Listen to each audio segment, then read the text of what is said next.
Trust me, আমি লিখে দিলাম, বাংলাদেশে কখনো প্যারেন্টসরা টাকা দিয়ে রোবোটিক্সের মতো সাবজেক্ট শিখবে না। স্কুলে যেতে এক্সাইটিং লাগতো বিকজ স্কুলে ফ্রেন্ডসরা আছে, স্কুলে অন্যান্য অ্যাক্টিভিটিসগুলো আছে, কিন্তু একাডেমিক পড়াশোনাটা আমি অতটা এনজয় করতাম না। শর্ট টার্ম মেমোরিতে আমি যতটুকু মনে রাখতে পারি রেখে আমি পরীক্ষা দিয়ে চলে আসলাম, উইদিন 2-3 ডেজ আমি সব ভুলে গেছি। এটার জন্য আমাকে কিন্তু গ্রেড করছে না, আমি পরীক্ষা দিতে পারছি ওটার জন্য গ্রেড করছে।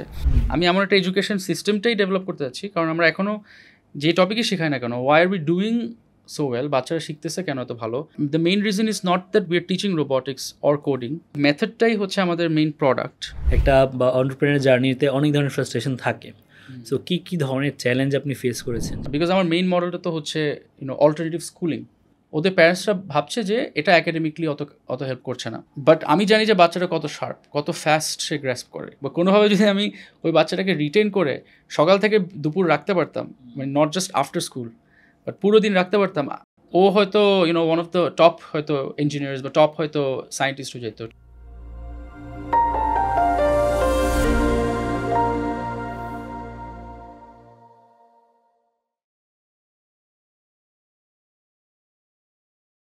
প্রিয় দর্শক, আসসালামু আলাইকুম। এডকাস্ট স্টুডিওতে আপনাদেরকে স্বাগত জানাচ্ছি। আজকে আমাদের সাথে শিক্ষার একটা বিশেষ জায়গা নিয়ে আমরা আলোচনা করব। বিশেষ বলতে আমরা শিক্ষায় যে টেকনোলজি অ্যাডপশন দেখছি সেখানে একটা গুরুত্বপূর্ণ জায়গা হচ্ছে রোবোটিক্স। সো রোবোটিক্স নিয়ে এডুকেশন আসলে কিভাবে একসাথে কাজ করবে, শিক্ষার্থীরা কীভাবে রোবোটিক্সের সাথে যুক্ত হবে, কিভাবে তারা নিজেরাই এই অ্যাজ এ ইঞ্জিনিয়ার রোবট তৈরি করবে, এই বিষয়গুলো কিন্তু আমাকে খুব ভাবাতো। তো এই ব্যাপারে আমাদের খুবই কাছের একজন বন্ধু শামস জাবের, দ্য টেক একাডেমির সিইও এবং ফাউন্ডার, আমাদের সাথে আজকে এডকাস্ট স্টুডিওতে আছেন। শামস ভাই, আপনাকে আমন্ত্রণ জানাচ্ছি আমাদের স্টুডিওতে। কেমন আছেন আপনি? ভালো আছি, ধন্যবাদ আমাকে ইনভাইট করার জন্য। শামস ভাই, আপনার সাথে অনেক দিনের আগে আমাদের পরিচয়, আমরা একসাথে দীর্ঘদিন দেখেছি। আপনি সম্ভবত 2013 সাল থেকে এই দ্য টেক একাডেমি স্টার্ট করেছেন। তো আমরা একটু শুনতে চাই যে আপনি ইউনিভার্সিটি গ্র্যাজুয়েশনের থাকতেই সম্ভবত আপনার মধ্যে এই ধরনের ইন্টারেস্টটা তৈরি হয়। আপনি ব্র্যাক ইউনিভার্সিটিতে আপনার গ্র্যাজুয়েশন শুরু করেছিলেন, বাট যতটুকু জানি আপনি শেষ করেননি। এরপরে আপনি আপনার প্যাশনের প্রতি ইন্টারেস্টেড হয়ে মূলত কাজ শুরু করেন। তো কীভাবে দ্য টেক একাডেমি আপনি শুরু করলেন এবং একটা বিজনেস স্কুল থেকে কিভাবে আপনি টেকনোলজি নিয়ে কাজ করার ইন্টারেস্ট তৈরি হলো? আচ্ছা, আমরা দেখেই থাকি আমাদের দেশে এটা খুব কমন যে দেখা যাচ্ছে ইঞ্জিনিয়ারিং পড়ে ব্যাংকিং জব করছে, ইঞ্জিনিয়ারিং পড়ে কর্পোরেট জব করছে। সো যদি ইঞ্জিনিয়ারিং পড়ে ব্যাংকিং জব করতে পারে, ডেফিনেটলি নন ইঞ্জিনিয়ারিং ব্যাকগ্রাউন্ড থেকে তারাও টেকনোলজিতে ঢুকতে পারে। সো আমার জার্নিটা আসলে শুরুটা আমি আরও আগে থেকে বলবো, যখন আমি হাই স্কুলে ছিলাম। সো হাই স্কুলে পড়া অবস্থায় আমাদের একটা সিনিয়র প্রজেক্ট হতো। সিনিয়র প্রজেক্টটা হচ্ছে ফাইনাল ইয়ার মানে 12th গ্রেডে গিয়ে তাদেরকে করতে হয় একটা সিনিয়র প্রজেক্টটা বাংলাদেশে কোনো একটা পার্টিকুলার প্রবলেম নিয়ে, যে এটা হচ্ছে প্রবলেমটা কী অ্যান্ড দেন সলিউশনটা কী, মানে কী সাজেস্ট করছি আমি। সো এটা এভাবে করতে হয়। সিনিয়র প্রজেক্টটা ইজ দ্য আই থিঙ্ক আমাদের অনেক ইম্পর্ট্যান্ট একটা প্রজেক্ট ছিল, অনেক বেশি গ্রেড ওটার উপর ডিপেন্ড করতো এই সিনিয়র প্রজেক্টে। তো তখন ওই সময়তে আমি চিন্তা করে শুরু করলাম কোন প্রবলেমটা, মানে বাংলাদেশে তো অনেক প্রবলেম, মানে বাট কোন প্রবলেমটা আমি ফিক্স করতে চাই বা আমি ফিক্স করতে আমার সবচেয়ে ইন্টারেস্ট হবে, বা কোন প্রবলেমটাতে আমি বেশি ইমোশনালি অ্যাটাচড। সো তখন আমি রিয়েলাইজ করলাম হ্যাঁ, ইট ইজ এডুকেশন। বিকজ আমি নিজেও অ্যাজ এ স্টুডেন্ট আমি যে জিনিসটা এক্সপিরিয়েন্স করেছিলাম সেটা হচ্ছে অ্যাকাডেমিক পড়াশোনা অত বেশি এক্সাইটিং না, বাট স্কুলে যেতে এক্সাইটিং লাগতো বিকজ স্কুলে ফ্রেন্ডসরা আছে, স্কুলে অন্যান্য অ্যাক্টিভিটিসগুলো আছে, যেমন আমি ড্রামায় ছিলাম, আমি কোয়ারে ছিলাম, এই সমস্ত অ্যাক্টিভিটিতে আমি খুবই এনজয় করতাম, কিন্তু অ্যাকাডেমিক পড়াশোনাটা আমি অতটা এনজয় করতাম না। আবার অন দি আদার হ্যান্ড আমি লাইব্রেরি থেকে বুকস নিয়ে পড়তাম। আমি তখন ইন্টারনেট যখন ফার্স্ট আসতো তখন আমার তখন I didn't have a computer myself, কিন্তু আমি স্কুলের যে ল্যাব সেখান থেকে ইন্টারনেট সার্ফ করে অনেক ডিফারেন্ট জিনিস শিখছি। সো ইনিশিয়ালি আমি জাস্ট লাইব্রেরির বই থেকে শিখছি, পরে আমি হচ্ছে ইন্টারনেট থেকে শেখা শুরু করলাম। Then I am like okay, knowledge is out there, সব কিছুই শেখা যাচ্ছে, আমি শিখছি, আমি খুবই কিউরিয়াস। ক্লাসরুমের মধ্যে আমার ইন্টারাকশন দেখেও টিচার্সরা বলে যে okay, you seem to be very intelligent or very curious, কিন্তু at the end of the day যে রেজাল্টটা সেটার সাথে রিলেশন থাকতো না। কারণ তখন আমি রিয়েলাইজ করলাম যে আসলে রেজাল্ট ভালো করাটা is one skill, কোনো কিছু শেখা যায় না is another skill. They are two separate paths. কেউ কেউ হয়তো দুটো একসাথে করতে পারে, কেউ কেউ হয়তো দুটো একসাথে করে না, কেউ কেউ হয়তো জাস্ট অ্যাকাডেমিকলি অনেক ভালো, কিন্তু if you have a conversation with them you will understand যে ও আসলে কিছুই ও মনে নেয়, শেখে নেই। বিকজ মানে এটাই রিয়ালিটি, বিকজ আমরা স্কুলে পরীক্ষা দেওয়ার জন্যই পড়ি, পরীক্ষা দেওয়ার আগে পড়ি, পরীক্ষা দেওয়ার পরে ভুলে যাই। সো এখন সে হয়তো এ প্লাস বা এ পেয়ে আসছে 10টা সাবজেক্টে অ্যান্ড লাস্ট 3 ইয়ার্স সব কিছু এ পাইছে, বাট আপনি তার লাস্ট 3 ইয়ার্সের কোনো কন্টেন্ট তার মনে নেই। So all that they have is a certificate, piece of paper, যেখানে সে একটা ভালো স্কোর দেখাতে পারছে, কিন্তু কনভারসেশন করলে কারোর সাথে, তার সাথে আপনি দেখবেন যে তার কিছু মনে নেই, সে কিছু রিলেট করতে পারছে না, বা প্র্যাকটিক্যালিও কোথাও কিছু অ্যাপ্লাই করতে পারছে না। সো ওই জায়গাটাতে আমার ইন্টারেস্টও ছিল না, আমার রেজাল্ট অত ভালো হতো না। অ্যান্ড বাট দেখতাম যে স্কুলের টিচার্সরা বলতো ইউ আর ভেরি স্মার্ট, তুমি অনেক চিন্তা করো, কোয়েশ্চেন করো, why are you not scoring enough.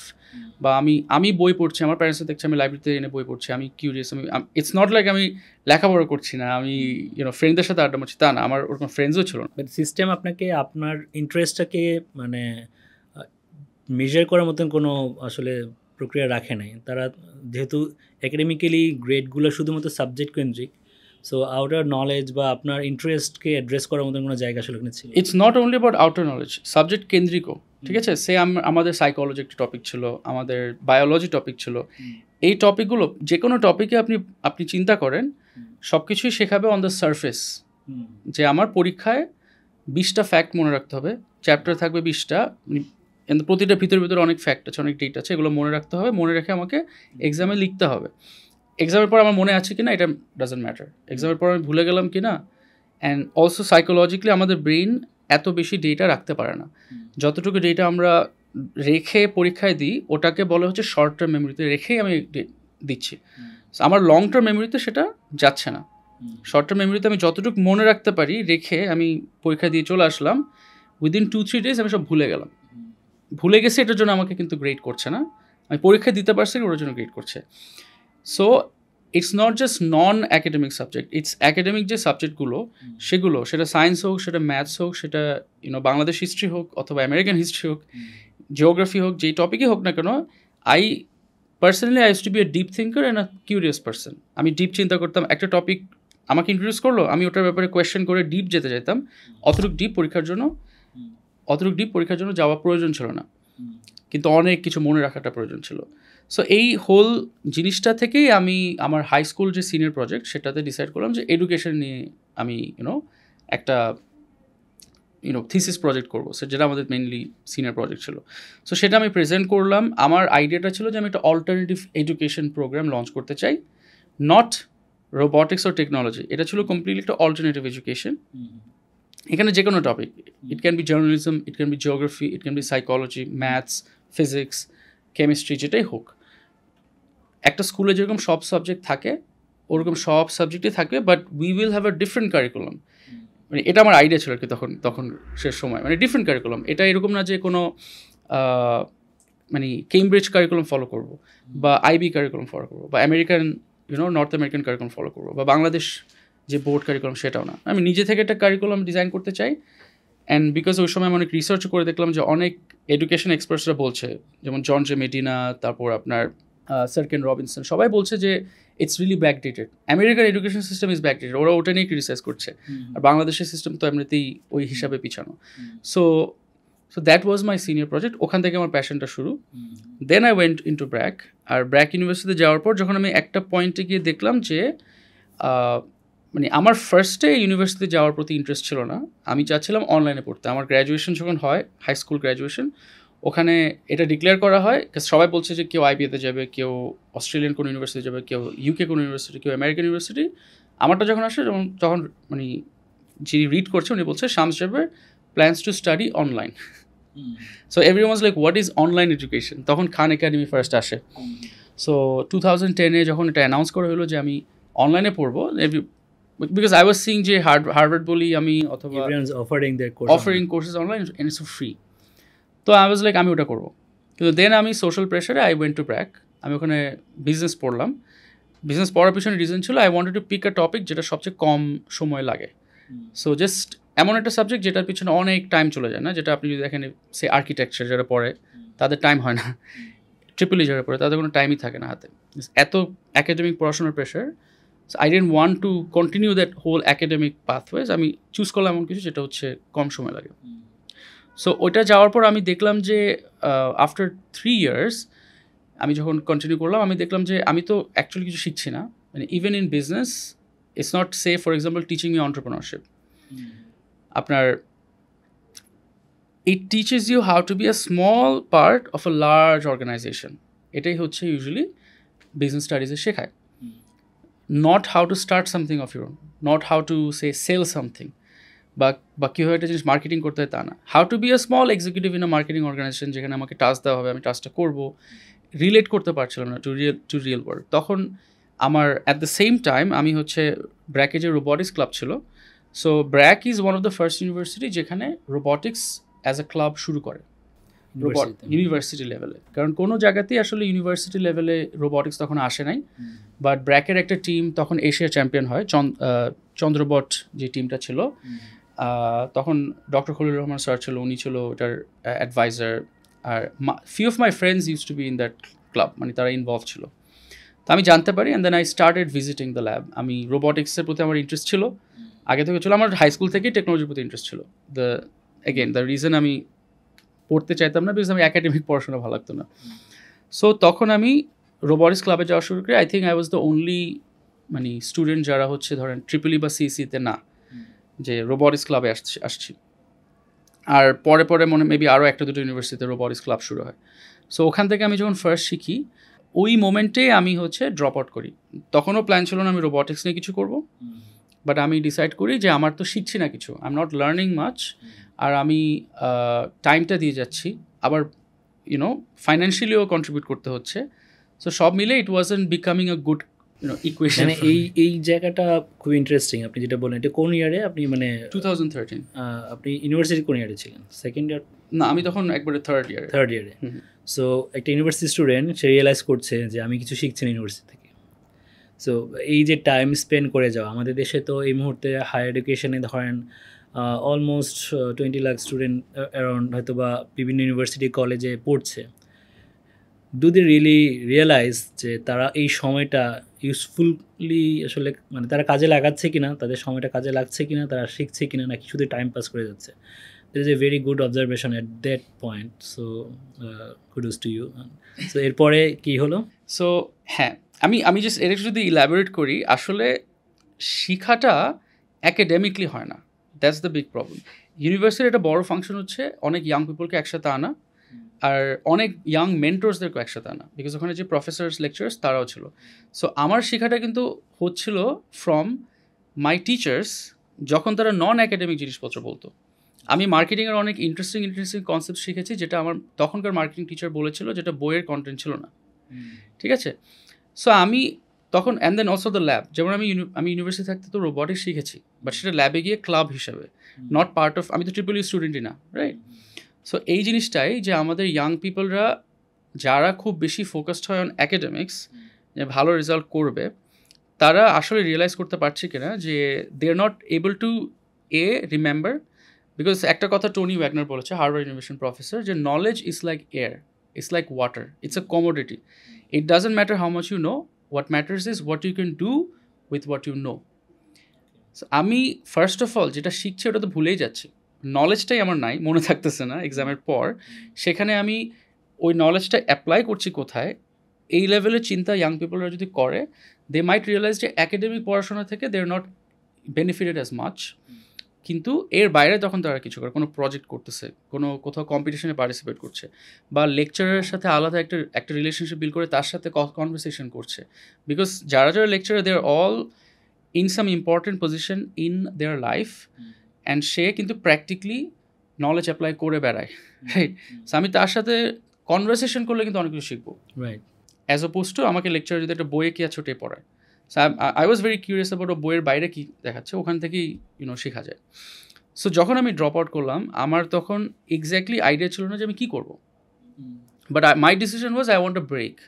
যেহেতু আমি শিখছি না, অ্যান্ড আমার এই জিনিসটা এত টাইম কনজিউমিং, সকাল থেকে বিকাল পর্যন্ত অলমোস্ট ক্লাসেসে বিজি থাকি, and then there is a whole community যাদের সাথে হ্যাং আউট করতে গিয়ে আরও টাইম চলে যায়, যে ultimately I don't have any time left to do something different, বা আমার যেটা প্ল্যান ছিল অরিজিনাল।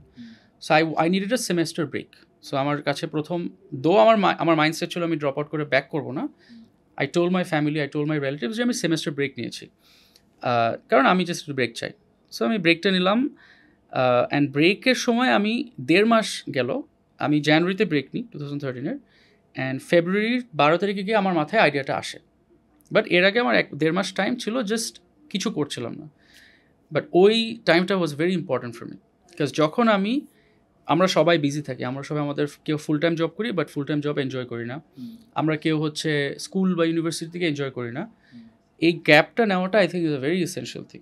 একটা ব্রেক নিলে তখন আমি বুঝতে পারবো যে আমি কী করতে আমার বেশি ভালো লাগে, ব্রেকে আমি ওই জিনিসটাই করবো বেশি, কী শিখতে ভালো লাগে, কী করতে ভালো লাগে। সো তখন আমি অনেক কিছু ট্রাই অ্যান্ড এক্সপ্লোর করে চিন্তা করলাম, হ্যাঁ আমার তো সিনিয়র প্রজেক্টও এডুকেশন ছিল, আমি তো এডুকেশন নিয়ে passionate, I want to start something about education. ওই মোমেন্টে আমি তখন আমার আইডিয়া ইজ অ্যাগেন ছিল যে আমি ফুল স্কুল বানাবো, একটা ফুল স্কুল কারিকুলাম বানাবো। কারিকুলামটা 5টা স্টুডেন্ট থাকলেও আমি 5টা স্টুডেন্টের সাথে কাজ করব, বাট আমি লং টার্মে দেখাতে চাই যে ওই স্টুডেন্টরা রেগুলার স্কুলে 12 বছর না করে আমার স্কুলে যদি 12 বছর করে, what is the difference between অন্য 5টা বাচ্চা অ্যান্ড এই 5টা বাচ্চা। That was my idea. And তখন আমি স্টার্ট করি স্ট্রিট চিলড্রেনদেরকে নিয়ে। ব্র্যাক ইউনিভার্সিটির সামনে যে স্ট্রিট চিলড্রেন ছিল, শাহিন, বিল্লাল, অনেকগুলো ওখানে ছেলে থাকতো, ওরা street beggars plus they sometimes use to work in টংস, আদার টাইমস ওরা ব্র্যাকের স্টুডেন্ট থেকে ভিক্ষা নিত। So I started with them, and the reason ছিল এই বাচ্চাগুলো স্কুলে যায় না, অ্যান্ড এদের ফ্যামিলি তাকে স্কুলে যাওয়ার প্রেশারও দেয় না। আমি যদি এখন একটা কোনো মিডল ইনকাম ফ্যামিলি থেকে বা হায়ার সোশিও ইকোনমিক ব্যাকগ্রাউন্ড থেকে কোনো বাচ্চাকে প্যারেন্টকে গিয়ে বলি আপনার বাচ্চাকে আমার স্কুলে পাঠান, এটা কারিকুলাম কেমব্রিজ না, অক্সফোর্ড না, ইরেক্সেল না, আইবিও না, মানে কোনো পপুলার কোনো কারিকুলাম না, গভর্নমেন্ট কারিকুলাম না, আমি আমার নিজের একটা why they will trust me, ওরা রেগুলার স্কুলে না পাঠায় আমার এখানে কোনো পাঠাবে। বাট একটা বাচ্চা যে স্কুলেই যায় না, তার জন্য সোশ্যাল প্রেশারটা নাই, তার জন্য সোশ্যাল প্রেশার নেই, সে তো স্কুলে যাওয়ার প্ল্যান করছে, যা পাবে তাই লাভ, যাই পাবে। অ্যান্ড নট জাস্ট যা পাবে তাই লাভ, ওর কাছে মেইন টার্গেট হচ্ছে ইনকাম। ও চায় একটা সার্টেন ইনকাম করে ওর ফ্যামিলি চালাতে। সো আমাদের মডেলটা ছিল যে আমরা ওদেরকে পে করব। সো ওদের কাছে মনে হবে ওরা জব করতে আসতেছে। একটা টঙে যদি সে 3,000 টাকা 5,000 টাকা পে করলে যদি সে টঙে সকাল থেকে সন্ধ্যা পর্যন্ত তার টাইমটা দেয়, তাহলে আমি তাকে 5,000 টাকা দিয়ে দিলেই আমি তাকে সকাল থেকে সন্ধ্যা পর্যন্ত তার টাইমটা পাচ্ছি। So I am buying there time. এখন আমি তাকে কী শেখাবো, কী কারিকুলাম ফলো করবো, কীভাবে শেখাবো, দ্যাট আই ক্যান ডিসাইড। ওইটা ছিল you are actually buying a creative brain for 5,000 and then utilizing them as your model with my model. In fact PhD যারা করে মানে ফুল ফান্ডেড PhD যারা করে they are also similar right, similar exactly, তাদেরকে pay করে নিয়ে গিয়ে শেখানো হচ্ছে যে তুমি এটা শিখো, রাইট? হ্যাঁ এক্স্যাক্টলি। সো এইটা ওয়াজ মাই আইডিয়া, অ্যান্ড আমি ফেব্রুয়ারি থেকে স্টার্ট করে I tried this model for 6 months, দেন আমাকে ওটা কুইট করতে হয়, আমাকে পিভট করতে হয়, বিকজ অ্যাট দ্যাট টাইম আমার কোনো এক্সপিরিয়েন্স ছিল না, আমার কোনো ফান্ডিংও ছিল না, বিকজ আমি চিটাগং থেকে আমার হাই স্কুল শেষ করে ঢাকায় আসি, I didn't have much connection, so connection, experience, funding কিছুই নাই।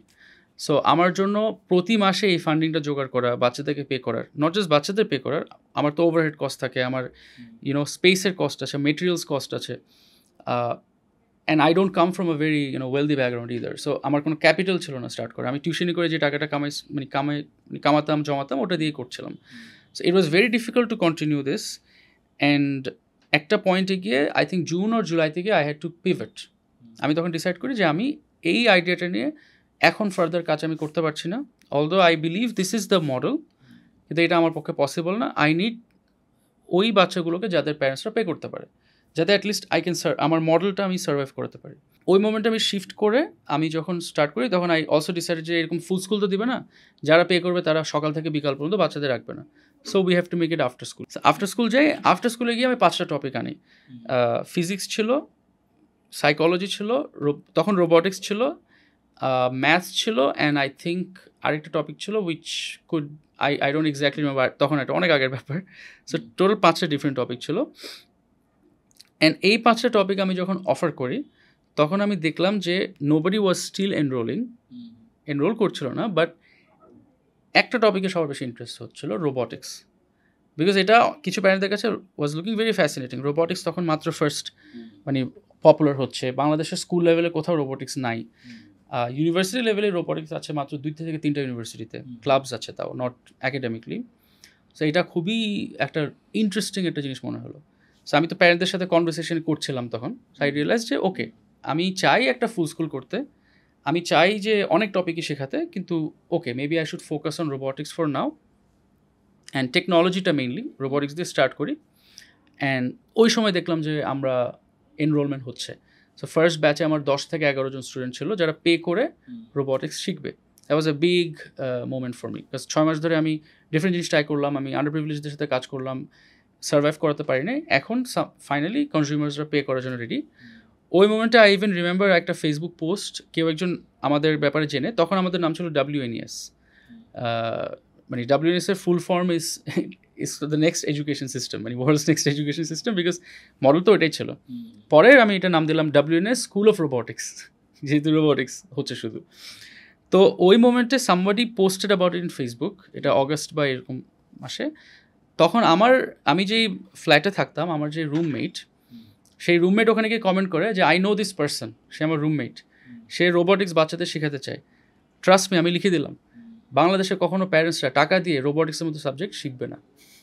আপনার রুমমেট মানে ওই শেয়ার করলো, তাকে কমেন্টে শেয়ার করলো। আমি তো ওখানে কোনো রেসপন্ড করি নাই, but it was very heartful to me যে আমার রুমমেট, আমি তো অনেক প্যাশনেটলি সবাইকে বলে বেড়াচ্ছি যে আমি এটা করবো, আমি এটা করবো।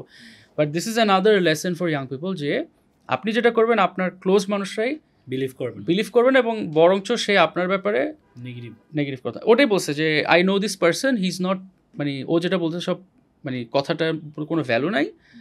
এরকম একটা কমপ্লিকেটেড জিনিস টাকা দিয়ে আফটার স্কুল কে শিখবে? আমি লিখে দিলাম কোনো প্যারেন্টস করবে না, শিখবে না 2013-তে। So when I look back, আমি যখন দেখি যে জাস্ট টেক একাডেমি না, আরও বিভিন্ন কোম্পানি, বিভিন্ন অর্গানাইজেশন আফটার স্কুলে রোবটিক্স শেখাচ্ছে, আমি ওইটা চিন্তা করি যে মানুষ এরকমও থাকতে পারে যে বলবে যে এটা কখনো পসিবল না। সো হ্যাঁ, মানে দ্যাটস হাউ ইট স্টার্টেড আর কি।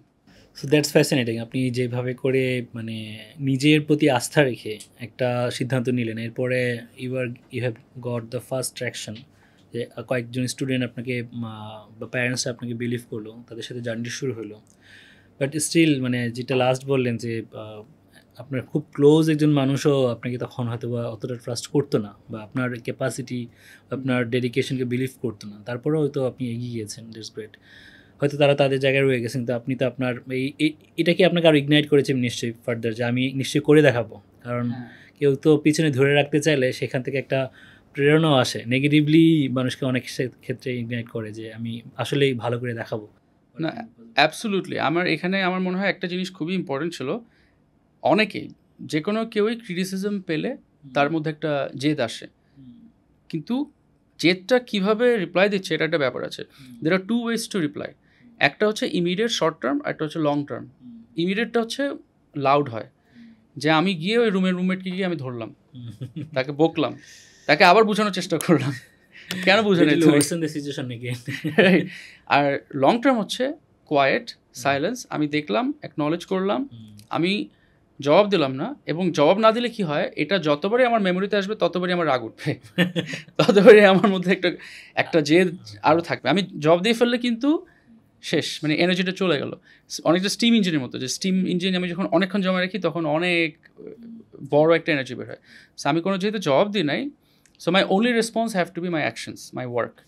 সো এরকম অনেক ইনসিডেন্টস হয়, আমার জন্য হয়েছে, যেটা I think all the time I have decided যে আমি ইমিডিয়েটলি গিয়ে করবো না। প্রথম ইমিডিয়েটলি করতাম, পরে গিয়ে করতাম না।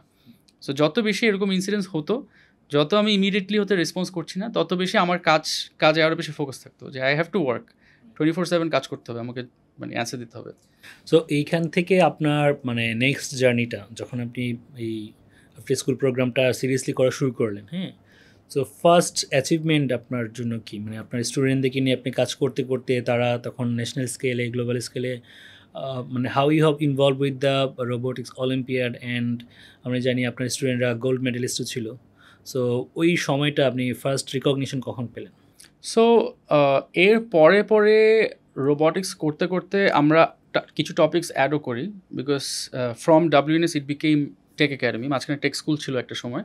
সো এই হোল জার্নিতে যেটা হয়েছে, রোবোটিক্স থেকে we started adding game development, we started adding coding, animation, এই টপিক্সগুলো অ্যাড করা শুরু করি। তখন স্টুডেন্টস ডিসাইড করা শুরু করে যে কে রোবোটিক্স শিখবে, কে অ্যানিমেশন শিখবে, ডিফারেন্ট ব্যাচ, মোর দেন 100 স্টুডেন্টস আমাদের আসা শুরু করে। অ্যান্ড স্কুলসগুলো আস্তে আস্তে নোটিস করা শুরু করে যে সেটা বাংলাদেশের যে ইন্টারন্যাশনাল স্কুলসগুলো আছে, ওয়েদার সানবিমস হোক, স্কলাস্টিকা হোক, CGS হোক, এই স্কুলগুলোর টিচার্স, অ্যাডমিনিস্ট্রেটরসরা নোটিস করছে তাদের স্টুডেন্টরা এরকম একটা আফটার স্কুলে যাচ্ছে যেখানে গিয়ে তারা এমন জিনিস বানাচ্ছে। So they are very encouraged. স্কুলগুলো তখন আমাদেরকে রিচ আউট করা শুরু করে যে ওকে, আমাদের স্কুলেই তুমি আফটার স্কুল ক্লাব বা ক্যাম্প করতে পারো। সো যেটা আসলে খুব ডিফিকাল্ট একটা এন্টারপ্রেনারের জন্য, নিজে কিছু স্টার্ট করে একটা স্কুলকে কনভিন্স করা, মানে B2B যেটাকে বলে, বিজনেস টু বিজনেস, খুবই কমপ্লিকেটেড, ডিফিকাল্ট একটা জিনিস। সো আমরা যে B2Cটা এতদিন করলাম, এতগুলো স্টুডেন্ট আসলো, ওরা ভালো করছে, বিভিন্ন ইভেন্টসে পার্টিসিপেট করছে। দিস ইজ বিফোর আমরা অ্যাকচুয়ালি রোবোটিক্স যে অলিম্পিক্স গেমটা হয়, এটাকে বলা হয় ফার্স্ট গ্লোবাল চ্যালেঞ্জ। এটা ওয়ার্ল্ডের সবচেয়ে বড় robotics competition for high school students, because এখানে 185-190 কান্ট্রি টিমস পার্টিসিপেট করে, প্রতি কান্ট্রি থেকে একটা টিম যায়। সো সেটা 2017-তে স্টার্ট হয়, বাট 2016, 17, 15 এই টাইমে আমাদের স্কুলসগুলো ইন্টারেস্টেড হওয়া শুরু করে। স্কুলসগুলো বলে তুমি আমাদেরকে একটা প্রপোজাল পাঠাও, একটা আফটার স্কুল ক্লাব আমরা এখানে করি। And we also started doing this campaigns or clubs আমরা শুরু করি তখন। সো তখন আমাদের বিজনেসটা ওভাবে গ্রো করে যে আমরা স্কুলগুলোর সাথেও উই আর ওয়ার্কিং। দেন 2017-এ যেটা হলো, বাই 2017 রোবোটিক্স নিয়ে স্কুল লেভেলে এখনও তো তেমন কিছু তখনও হয়নি বাংলাদেশে, মানে স্টিল আমরাই করছি। মেবি একটা দুটো ক্লাব কোথাও হয়েছে, স্টুডেন্টরা মিলে করলো, আই ডোন্ট ইভেন রিমেম্বার কোনো ওরকম ক্লাবও হয়েছে কিনা। তো তখন ফার্স্ট গ্লোবাল যখন শুরু করে, ওরা হচ্ছে ডিফারেন্ট কান্ট্রিতে তাদের যে কানেকশনস, সেখানে রিচ আউট করে যে তোমাদের ওখানে কে রোবোটিক্স করে বা শেখাতে ইন্টারেস্টেড হবে, আমরা ট্রেনিং দিব, বা ওরা নিজে শিখতে পারবে, অনলাইন থেকে শেখা যায়, মানে একটা টিম ফর্ম করে পাঠাও। মানে একটা দেশ থেকে একটা যাদের রিপ্রেজেন্টেটিভ থাকে। It doesn't have to be যে আপনার government accredited, it doesn't have to be কোনো বড় school, it doesn't have to be যে কোনো রোবোটিক্স সার্টিফাইড একাডেমি, জাস্ট একটা টিম। কারণ অনেক দেশ আছে 2017-তে যারা কেউই রোবোটিক্স করে না, তারাও একটা টিম ফর্ম করুক, ওরা অনলাইনে সাপোর্ট দিবে, ওরা এসে পার্টিসিপেশন করার জন্য ওরা দেখছিল। তখন বাংলাদেশে যাদেরকে রিচ আউট করে তাদের সাথে আমাদের একটা কোলাবোরেশন আগে হয়েছিল, বিকজ 2015 থেকে আমরা বান্দরবনে একটা প্রজেক্ট স্টার্ট করি, যেখানে বান্দরবনের মুরং কমিউনিটি কিছু বাচ্চাদেরকে আমরা টেকনোলজি শেখানো শুরু করি। অ্যান্ড ওইখানে they use to be our sponsor. NewsCred Dhaka নামে একটা organization, they use to be আমাদের স্পন্সর। সো তারা জানে যে আমরা বাচ্চাদেরকে এখানে ঢাকার বাচ্চাদেরকে শেখাচ্ছি, বান্দরবনের বাচ্চাদেরকে শেখাচ্ছি, রোবটে শেখাচ্ছি, বাংলাদেশে আর কেউ শেখাচ্ছে না, এটা তারা জানতো।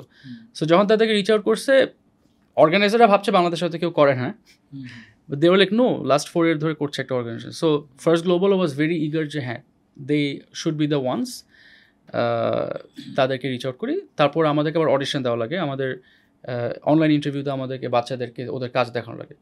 অ্যান্ড মজার বিষয় হচ্ছে, ফার্স্ট যখন আমরা ওটাতে যাই, অডিশনটা দিই, আমরা তখন ভেবেছিলাম কম্পিটিশনটা মিডল স্কুলের জন্য। আমাদের বেশিরভাগ স্টুডেন্টই মিডল স্কুলে, ক্লাস 6 থেকে 8 বা 5 থেকে 8-এর গ্রুপ। সেই গ্রুপটাকে আমরা পাঠাই, অ্যান্ড ওরা সিলেক্টেড হয়। ওকে, পরে গিয়ে আমাদেরকে আবার ইমেল আসলো, সরি হাই স্কুল, এটা হাই স্কুল লেভেলের, মানে they are good enough but they are not in high school. তখন আমরা আবার একটা টিম ফর্ম করি হাই স্কুল লেভেলের। আমাদের তখন হাই স্কুল লেভেলের স্টুডেন্টও কম ছিল, এই কারণে আমরা কিছু স্টুডেন্টদেরকে বলি তোমাদের ফ্রেন্ডস একজন দুজনকে নিয়ে আসো, আমরা ট্রেনিং দেবো। সেভাবে করে দেন আমরা ফার্স্ট টিমটা 2017-তে ফর্ম করি। সেই 2017 টিম আমরা ওয়াশিংটন ডিসিতে যাই। ওই সময় 150টা কান্ট্রি ছিল, অ্যান্ড আমরা অত ভালো করি নাই ফার্স্ট টাইম, কারণ ওই কম্পিটিশনে যেই টুলসটা ইউজ করা হয় অনেক heavy metal based, mechanical heavy. আমাদের রোবোটিক্সটা ছিল আরও বেশি কোডিং অ্যান্ড ইলেকট্রনিক্স সাইডে, ওদেরটা ছিল অনেক বেশি মেকানিক্যাল সাইডে। সো আমাদের জন্য অনেক ডিফিকাল্ট হয়। 17-তে আমরা ভালো করি নাই। 18-তে মেক্সিকো সিটি, ওখানেও আমরা খুব একটা ভালো করি নাই। 19-এ গিয়ে দুবাইতে গিয়ে আমরা ওয়ার্ল্ডের টপ 7 হই, নাম্বার 7 হই, যেখানে 81 কান্ট্রিজে আমরা নাম্বার 7। অ্যান্ড আমরা অলমোস্ট জিততাম, লাস্টে একটা ছোটো ভুলের কারণে আমরা 7th হয়ে যাই। So that was a big achievement for us, যেই জিনিসটা, হ্যাঁ আমরা 4 বছর ধরে রোবোটিক্স করছিলাম, বাট আমরা তো মেকানিক্যাল করছিলাম না।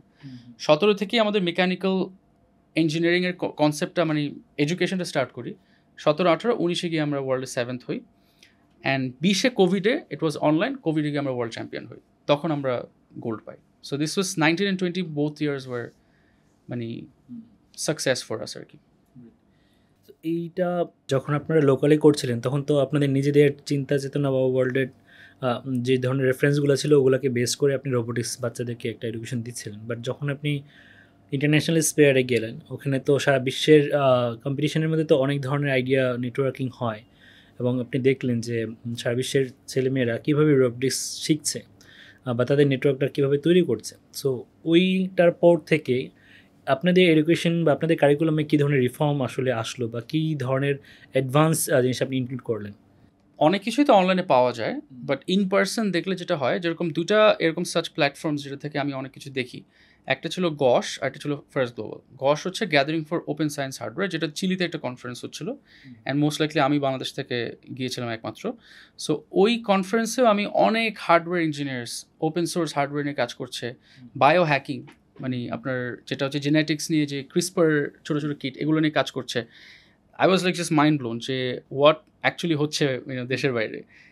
ছোটো পরিসরে আমরা আমাদের মতো ট্রাই করছি দেশের ভিতরে, বাইরে ইটস লাইক অনেক অনেক। অ্যান্ড মেকানিক্যালটা ওয়াজ ওয়ান বিগ এরিয়া যেটা আমরা স্টার্ট করি 17-এর পর থেকে। আমাদের এখানে আগে ইলেকট্রনিক্স কোডিং ছিল, রোবোটিক্সের ভিতরে গেম ডেভেলপমেন্ট অ্যানিমেশন তো বাইরে হচ্ছেই, রোবোটিক্সের ভিতরে আমরা মেকানিক্যালটা ইনকর্পোরেট করি। পরে আমি যখন এই যে গশ আর ফার্স্ট গ্লোবালে আরও কী কী করছে, বিকজ এক একটা ইনস্টিটিউট থেকে যারা দেশের টিমটা পাঠায় ওরা যে শুধু রোবোটিক্স করে তা না, ওদের টেকনোলজিক্যাল আরও অন্যান্য প্রজেক্ট থাকে। সাবমেরিন নিয়ে কাজ করে এরকম অনেকে আছে, স্পেস টেকনোলজি নিয়ে কাজ করে এরকম অনেকে আছে, বায়োলজি মানে বায়ো হ্যাকিং যেটা ক্রিসপার নিয়ে কাজ করে, বায়োটেক নিয়ে কাজ করে অনেকজন আছে। এই সবগুলো জিনিসই আমি ইন্সপায়ার্ড হয়ে আমি মানে স্টার্ট করা শুরু করি।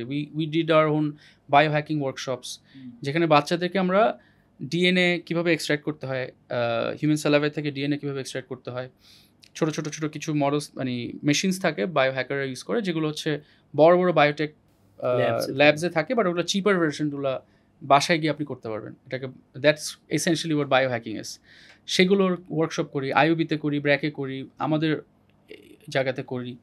সো ওই জায়গার পর থেকে না আমরা টেকনোলজিটাতে আরও ওয়াইড স্প্রেড চিন্তা ভাবনা। Now we have a huge network, আমাদের অনেক মানে যেহেতু 190টা দেশ থেকে আসে, গশের আরও 27টা দেশ থেকে আসে। সো মানে একটা না একটা কান্ট্রিতে উই হ্যাভ আ কানেকশন, এবং not just any connection, it's a organization, either একটা টেক কোম্পানি আর একটা স্কুল, নইলে কোনো টেকনোলজি শেখায় বাচ্চাদেরকে বা বড়োদেরকে শেখায়, ইউনিভার্সিটি, এরকম ডিফারেন্ট কানেকশন থাকে যাদের সাথে রেগুলারলি কানেক্টেড থাকলে যেটা হয় you can learn a lot more. So এখন আর মনে হয় যে বাংলাদেশ মানে আমাদের সাথে অ্যাটলিস্ট যারা কাজ করে দের নট পিছিয়ে আছে, we are very well connected to কী হচ্ছে আশেপাশে। সো মানে এটা তো আপনার পজিটিভলি আপনি যেইভাবে করে এগোলেন, অনেক ধরনের ইন্সপায়ারেশন ছিল, নেটওয়ার্ক থেকে আপনি সাপোর্ট পেয়েছেন, প্যারেন্টস আপনাকে বিলিভ করেছে, স্টুডেন্টদের নাম্বার পেয়েছে, স্কুলগুলো আপনার সাথে এসেছে। বাট এই জার্নিতে মানে সবচেয়ে ফ্রাস্ট্রেটিং জিনিস কী ছিল? কারণ একটা বা এন্টারপ্রেনার জার্নিতে অনেক ধরনের ফ্রাস্ট্রেশন থাকে। সো কী ধরনের চ্যালেঞ্জ আপনি ফেস করেছেন যেটা মনে হয় যে এখনও আসলে আপনাকে মানে গ্রো করতে আসলে একটু হলেও বাধা দিচ্ছে? সবচেয়ে বড় ফ্রাস্ট্রেটিং পার্ট হচ্ছে অ্যাজ অ্যান এন্টারপ্রেনার মানে ইনভেস্টার্স একটা খুব নেসেসিটি। আপনি যদি নন প্রফিট করেন আপনার জন্য একটা ডোনার অর্গানাইজেশন লাগবে, অথবা আপনি যদি ফর প্রফিট বা সোশ্যাল এন্টারপ্রাইজ করেন আপনার জন্য একটা ইনভেস্টর লাগবে। আমি তো স্টার্ট করেছি আমার নিজের পকেট মানি দিয়ে, দেন আস্তে আস্তে ইনকামটাই জেনারেট যেটা করছি ওটাই আবার রিইনভেস্ট করছি, বুটস্ট্র্যাপিং যেটাকে বলে। এখন the concept is you do bootstrapping for 2 years 3 years, তারপর থেকে আপনি ইনভেস্টর পাবেন। এখন আমরা যে ইনভেস্টর পাচ্ছিলাম না তাও না, মানে we were attending a lot of workshop মানে কন্টেস্ট। তখন স্টার্টআপ বাংলাদেশ শুরু হয়, তখন স্টার্টআপ ঢাকা, স্টার্টআপ বাংলাদেশ পরে স্টার্টআপ ঢাকা আসে, তার আগে আরেকটা এঞ্জেল ইনভেস্টমেন্ট অর্গানাইজেশন আসছিল, I don't recall their name, different organization আসা শুরু করে। বাট সবচেয়ে বড় প্রবলেম হচ্ছে the disconnect between me and the investor or the market and the investor. যে মার্কেট আসলে কী করতে চাচ্ছি, ইনভেস্টর কী চাচ্ছে। যেটা দেখলাম investors are very very open and interested to any idea যেটা হচ্ছে মার্কেটে already tried and tested. Either সেটা বাংলাদেশের মার্কেটে হতে হবে অথবা বাইরের কোনো ইন্ডিয়ার মার্কেটে হতে হবে, মানে ক্লোজলি রিলেটেড কোনো দেশের মার্কেটে হতে হবে। যেমন ফর এক্সাম্পল বাইজুস একটা ইন্ডিয়ান অর্গানাইজেশন যারা হচ্ছে অনলাইন এডুকেশন দিয়ে হচ্ছে ওরা স্টেম শেখাতো। সো বাইজুসের সাথে অনেকে রিলেট করতে পারে, বাংলাদেশের কিছু এরকম অনলাইন প্ল্যাটফর্মস আছে তাদেরকে। It became much easier for them to get investment because ওই যে রিলেটেবিলিটিটা আছে। But if I tell an investor যে আমি যেটা করছি এটা আসলে কেউ করে নাই বাংলাদেশে, ইউনিক কেউ করে নাই, বা আমি যেটা করছি এটা বাইরের দেশেও আপনি ওরকম মডেল পাবেন না, বিকজ আমার মেইন মডেলটা তো হচ্ছে অল্টারনেটিভ স্কুলিং। আমি আমার একটা এডুকেশন সিস্টেমটাই ডেভেলপ করতে যাচ্ছি, কারণ আমরা এখনও যে টপিকই শেখাই না কেন, why are we doing so well, বাচ্চারা শিখতেছে কেন এত ভালো, the main reason is not that we are teaching robotics or coding or animation, the way we are teaching. So আমাদের ওয়েটাকে আমরা প্রিজার্ভ করে রাখছি। জাস্ট আমরা টপিকস হয়তো ফুল স্কুল করছি না, আমরা হয়তো ফুল স্কুল না করে আফটার স্কুল করছি। সো এই জায়গাটাতে এই যে আমাদের মেথডটাই হচ্ছে আমাদের মেইন প্রোডাক্ট। আমরা কি টপিক শেখাচ্ছি, ওকে ফাইন, আমরা টেকনোলজি শেখাচ্ছি, and that you will not find other examples in Bangladesh. এইখান থেকে দেখলাম যে ইনভেস্টারদের কনভিন্স করা খুব ডিফিকাল্ট। অ্যান্ড ডিফিকাল্টির পরের ব্যাপারটা হচ্ছে আমি যেরকম অন্টারপ্রেনার, হয়তো আমার মতো আরও অন্টারপ্রেনার আছে, they are too busy with their work. আমি আমার টাইম স্পেন্ড করব আমার প্রোডাক্ট, আমার সার্ভিস ডেভেলপ করতে, আমি আমার টাইম স্পেন্ড করছি আমার টিমকে ডেভেলপ করতে, অথবা আমি আমার টাইম স্পেন্ড করছি আমার কনজিউমার যারা বা কাস্টমার যারা তাদের সাথে কাজ করতে, তাদের থেকে ফিডব্যাক নিচ্ছি, তাদেরকে প্রোভাইড করছি। অ্যান্ড আমার এটাতে আমার already I am working not full time, মানে ডাবল ফুল টাইম যদি বলা হয় কিছুকে, সেটাতে ওয়ার্ক করে আমার টাইম থাকছে না। বাট যখন দেখলাম যে এরকম কম্পিটিশনস বা ইনভেস্টরদের সাথে কীরকম টাইম স্পেন্ড করতে হয়, it's a huge amount of time. আমার মানে ডকুমেন্টেশন, প্রেজেন্টেশন থেকে শুরু করে যা যা পেপার ওয়ার্ক, এগুলোর পিছনে যে টাইমটা দিতে হয়, it's too much. And also আমি তাদেরকে কনভিন্সও করতে পারছি না, মানে দে ওয়ান্ট সামথিং। ইফ আমি যদি একটা রেস্টুরেন্ট স্টার্ট করি, আমার ইনভেস্টর পাওয়া সহজ বেশি, বা আমি যদি একটা ইংলিশ মিডিয়াম স্কুল দিই, আমি একটা বেঙ্গলি মিডিয়াম স্কুল দিই, একটা মাদ্রাসা দিয়ে আমার জন্য দেওয়া ইজি। কেন? স্কুল তো অনেক আছে, একটা স্ট্যাবলিশ মডেল। বাট এটাকে পিটার থেল বলে 0 to 1 মডেল বা ব্লু ওশান বলা হয়, যে আপনি আপনার ওশানের মধ্যে মানে যখন একটাই শার্ক থাকে তাহলে এটা ব্লু হবে, যখন অনেক শার্ক থাকে তো তখন এটা রেড ওশান হয়ে যায়। So investors are more interested in red oceans and not in blue oceans. এটা ওয়াজ আ বিগ স্ট্রাগল। এই স্ট্রাগল দিয়ে যেতে যেতে at one point I stopped even talking to investors বা ইভেন সিকিং। একটা point গেছে অনেকজন আসতো, ইন্টারেস্টেড হতো, but I would not give them enough time. আমি জাস্ট একটা দুটো জিনিস বলতাম, যদি দেখতাম ইন্টারেস্ট নাই ওটাতে আগাতাম না। So finance has been a big struggle. আর আরেকটা জিনিস হচ্ছে, বিকজ আমি কখনো মানে মার্কেটিং, ম্যানেজমেন্ট, এই জিনিসগুলো তো আমি করি নাই, একটা বিজনেস ডেভেলপ করা এগুলো তো আমার এক্সপিরিয়েন্স না, অনেক কিছুই ভুল করে করে শেখা লাগে। সো অ্যান্ড বিকজ ইউনিভার্সিটি তো ওই জিনিসটা শেখাচ্ছে না, এরকম তো কোনো মেন্টরশিপ বা এরকম জায়গা নেই যারা একবারে স্টার্ট থেকে শেখাবে। অ্যান্ড যারা যারা মেন্টরশিপ করার জন্য শুরু করলো, ওখানেও দেখলাম যে আমি ওই রেড ওশান মাইন্ডসেটটা চলে আসছে, not blue ocean. So ultimately আমার লার্নিং স্কোপ ইজ একমাত্র হচ্ছে বুকস অর অনলাইনের ইউটিউব ভিডিওস, এগুলোই শেখা, অর মিস্টেক করে করে শেখা। So not enough proper mentorship or not enough finance was the big struggle for very long years. খুব রিসেন্টলি we only got প্যারেন্টসদের কাছ থেকে আপনি কোনো ধরনের রেজিস্ট্যান্স বা কোনো ধরনের অসহযোগিতা কি পেয়েছেন? মানে আপনার ডেফিনেটলি তারাই আপনাকে সার্ভাইভালের সবচেয়ে বড় একটা সোর্স, তারা আপনাকে ট্রাস্ট করছে, বাট এই জায়গাতে how they are convinced or satisfied with your service? এই জায়গাটাতে আমি বলবো যে I will never complain about my customers ও কনজিউমার্স, বিকজ আমি আমার বিজনেস বলি, আমি যদি নন প্রফিট করতাম তখন আমার কনজিউমার হতো লেটসে ফ্রিতে যারা শিখছে, রাইট? ইভেন আমরা কিন্তু ফর প্রফিট অর্গানাইজেশন হলেও আমরা ফ্রিতে অনেকজনকে শেখাই। যেমন বান্দরবনের প্রজেক্ট আছে, অনেক আন্ডারসার্ভড কমিউনিটির সাথে কাজ করি। We have more freedom to do non profit free projects than আর নন প্রফিট। সো আমাদের আলটিমেট কাস্টমার তো হচ্ছে প্যারেন্টস, মানে কনজিউমার বাচ্চারা, বাট কাস্টমার তো parents. I will never complain about them. হ্যাঁ, দেয়ার মাইন্ডসেটের দেয়ার আর ইস্যুস, যেরকম উই হ্যাভ হ্যাড ব্রিলিয়েন্ট কিছু বাচ্চা যাদের 3-4 মাস করার পর ওদেরকে ড্রপ আউট করা লাগে, দে ডিডন্ট কন্টিনিউ বিকজ ওদের প্যারেন্টসরা ভাবছে যে এটা একাডেমিকলি অত হেল্প করছে না, অথবা এরকম কিছু প্যারেন্টস বলে আমার বাচ্চাকে আমি তো ডক্টর বানাবো, সো রোবোটিক্স শিখে কী হবে। বাট আমি জানি যে বাচ্চাটা কত শার্প, কত ফাস্ট সে গ্র্যাস্প করে। মানে আই ক্যান সি যে এই বাচ্চাটা, ওই যে আমি ফার্স্টে যে টাইম বাই করতাম, রাইট, যে if I could actually afford বা কোনোভাবে যদি আমি ওই বাচ্চাটাকে রিটেন করে সকাল থেকে দুপুর রাখতে পারতাম, মানে not just after school but পুরো দিন রাখতে পারতাম, ওর এক্সপ্লোর করতে পারতাম, ও হয়তো ওয়ান অফ দ্য টপ হয়তো ইঞ্জিনিয়ার্স বা টপ হয়তো সায়েন্টিস্ট হয়ে যেত, টপ ডেভেলপার্স হয়ে যেত। কিন্তু because the parent is deciding, ওই জায়গা থেকে ফ্রাস্ট্রেশন আসে। কিন্তু again why I don't complain is because I as an entrepreneur বা as a businessman have to figure out যে আমি আমার কনজিউমার বা কাস্টমারকে কীভাবে কনভিন্স করতে পারি, বা কতটুকু সে কনভিন্স হবে, কতটুকুর জন্য সে রেডি, কতটুকুর জন্য সে এখন নিবে না, বা কারা নিবে, আমার টার্গেট অডিয়েন্স কারা হওয়া উচিত, ঠিক আছে। অ্যান্ড দেন একটা সেলস ফানেল কীভাবে কাজ করে, কীভাবে আমি অ্যাওয়ারনেস করবো, দেন দেখবো যে কারা অ্যাকচুয়ালি আমার সাথে এঙ্গেজ করছে। যারা এঙ্গেজ করছে তাকেই আমি সেলস অফার করব, সবাইকে আমার সেলস অফার করে আমার দরকার নেই। সো ওই সেন্স থেকে আমি আসলে আমার অবস্টেকল পেয়েছি, ইনিশিয়ালি ফ্রাস্ট্রেটিং লেগেছে, বাট পরে পরে আমি এটা ইউজড হয়ে গেছি যে না, দের ইজ নো ওয়ে এটা কমপ্লেন করে কোনো লাভ নাই। কেন আমি ইনভেস্টার নিয়ে কমপ্লেন করি, সেটা হচ্ছে আমার যদি if I as an entrepreneur know যে আমার একটা ডিম্যান্ড আছে, ইফ আই ক্যান সি যে 20টা বাচ্চা আসতেছে, অ্যান্ড আমি কনফিডেন্ট হই 10 বছর কাজ করে বা 5 বছর ফিল্ডে কাজ করে যে হ্যাঁ এটা 20টা বাচ্চা নিচ্ছে, আমি 200টা বাচ্চাকে কীভাবে এনরোল করতে হবে আমি প্রসেসটা জানি, তাহলে কেন ইনভেস্টার যে মার্কেট যে ফিল্ডে নাই, যে অ্যাকচুয়ালি ফিল্ডে কাজ করছে না বা সে প্যারেন্টসদের সাথে কথা বলছে না, সে তো এরকম না যে সে প্যারেন্টসদেরকে ইন্টারভিউ করে আসছে, তাও তো না, সে completely they just have finance and business করার এক্সপিরিয়েন্স আছে, বাট এই পার্টিকুলার ফিল্ডের আইডিয়া নাই। তার অফিস থেকে সে ডিসাইড করছে যে whether this is a feasible business to invest in or not.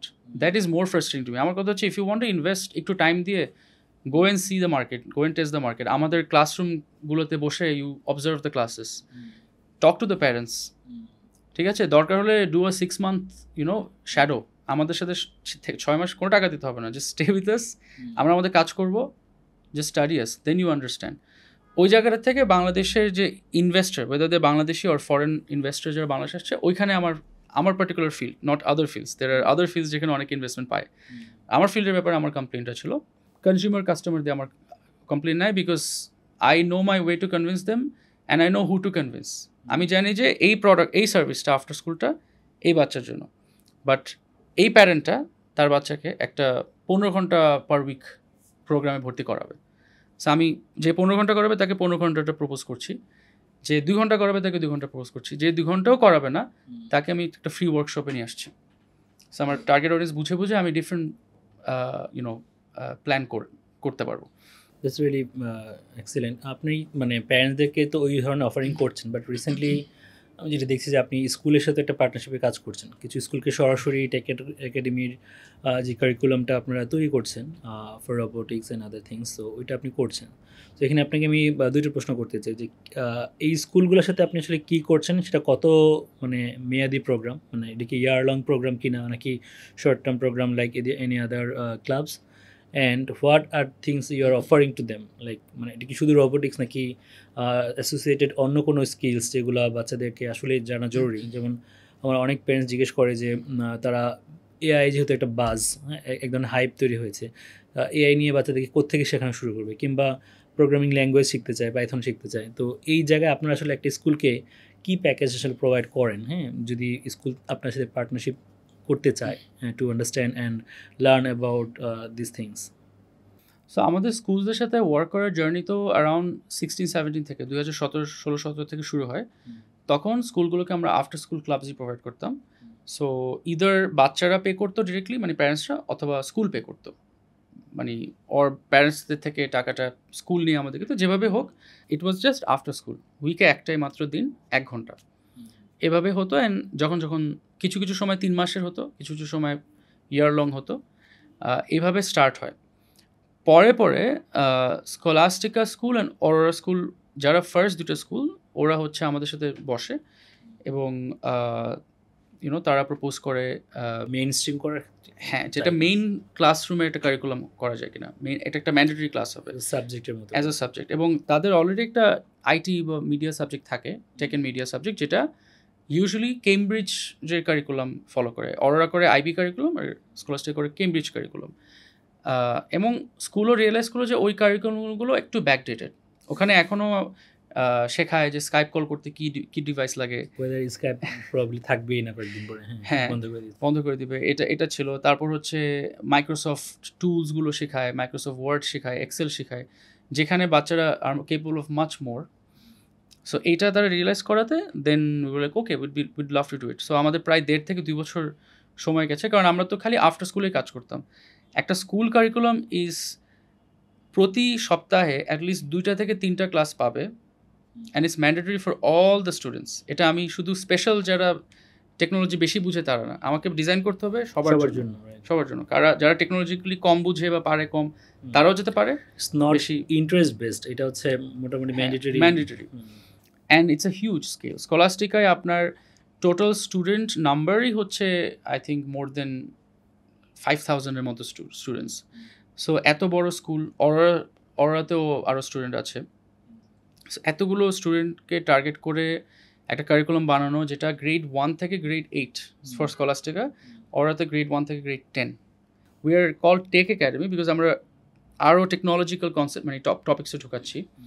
So পুরো কারিকুলামটা আমরা ওদের যেটা বানিয়ে দিই, সেখানে একবারে আর্লি ইয়ার্স গ্রেড 1-এ ওরা হ্যান্ডস অন মেকানিক্যাল জিনিসপত্র পায়। লেগো দিয়ে স্টার্ট করে, লেগোর যে নট রেগুলার লেগো বাট যে লেগোগুলো আপনার হচ্ছে আরও ফ্ল্যাগশিপ যে লেগো প্রোডাক্টসগুলো আছে, আরও অ্যাডভান্স, যেগুলো প্রোগ্রামিং করে লেগো কন্ট্রোল করা যায় বা ফোনের অ্যাপ দিয়ে কন্ট্রোল করা যায়। ছোটো ছোটো মোটর, ছোটো ছোটো সেন্সার ওই লেগোর সাথে চলে আসে। So you do construction but you also have sensors. এইটা আমরা একবার আর্লি ইয়ার্সে রাখি for mechanical robotics. For animation আমরা ওদেরকে হচ্ছে অটোক্যাড, আপনার যে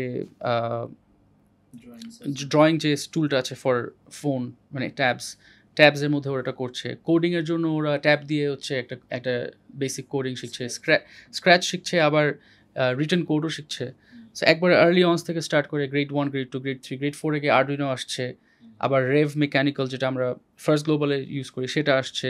অ্যানিমেশনে গিয়ে ওরা একবারে বেসিক্স থেকে শুরু করে পেন্সিল 2D অ্যানিমেশন করছে, আবার ফটোশপ করছে, আবার আর্লি গ্রেডগুলোতেই চলে আসতেছে, গ্রেড 1 থেকে চলে আসছে। অ্যান্ড দেন গ্রেড 4, 5 আসতে আসতে ওরা অলরেডি ধরেন আপনার ব্লেন্ডার করছে, 3D মডেলিং করছে, তারপর আরডুইনো করছে, মেকানিক্যাল করছে, গেম ডেভেলপ করছে।